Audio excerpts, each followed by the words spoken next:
Kita ke informasi lainnya, saudara. Keluarga almarhum Argo Eriko Afandi, mahasiswa Fakultas Hukum Universitas Gadjah Mada yang tewas tertabrak mobil sesama mahasiswa UGM, minta proses hukum berjalan dengan adil dan transparan. Keluarga memastikan sudah mengikhlaskan kepergian Argo dan mengapresiasi permintaan maaf dari pihak pelaku. Namun bukan berarti menerima permintaan damai. Keluarga menyerahkan sepenuhnya proses hukum kepada Polres Sleman dan berterima kasih kepada sejumlah pihak yang membantu mengawal kasus ini. Outstanding pertanyaan kami kepada kejadian, baik itu pelaku yang sesaat sebelum dan sesudah itu tolong dikawal lah gitu loh, sehingga baik aparat dan semua yang berwenang itu betul-betul menjalankan tugasnya dengan sebaik-baiknya. Saya yakin lah bahwa kita masih mempercayakan ini kepada pihak-pihak berwenang, termasuk kepolisian maupun kuasa hukum kami.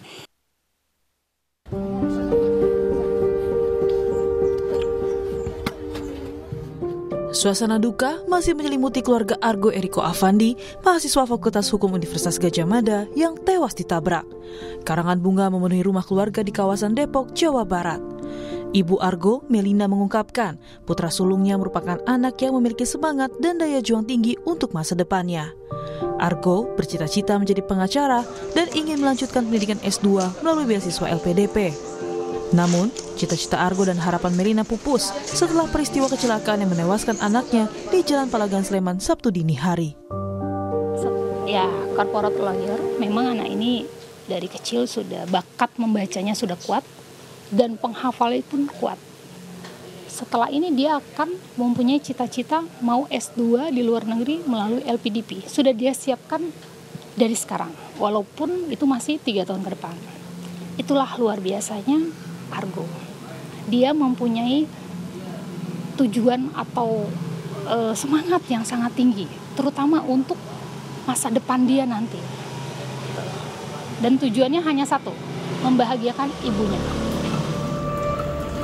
Sementara terkait kasus tabrakan tersebut, kuasa hukum keluarga Argo, Anastasia Sukiratasari, berharap polisi dapat mempercepat proses hukum yang saat ini tengah berjalan di kepolisian. Dirinya juga meminta agar polisi transparan terhadap kasus tabrakan maut yang menelan mahasiswa UGM. Kuasa hukum juga meminta agar kasus penggantian plat mobil turut diusut dengan terang benderang. Kan ada perkembangan baru ya terkait dengan kasus ini gitu ya. Harapannya bisa lebih dipercepat gitu, karena memang dari keluarga sendiri melihat ada beberapa hal gitu ya yang memang harus dibuka gitu ya, karena pertama untuk keluarga ini baru diberitahu keesokan harinya gitu, lalu kemudian tentang pergantian plat ini kita juga harus memberikan bukti-bukti dukungan dulu, baru kemudian polisi mengatakan oh iya ada penggantian plat yang seperti itu. Nah, sebelumnya terkait pergantian plat nomor, polisi telah memeriksa 3 orang yang diduga terlibat upaya perintangan penyidikan pada kasus kecelakaan yang menewaskan mahasiswa UGM Argo Eriko. Tim Liputan Kompas TV.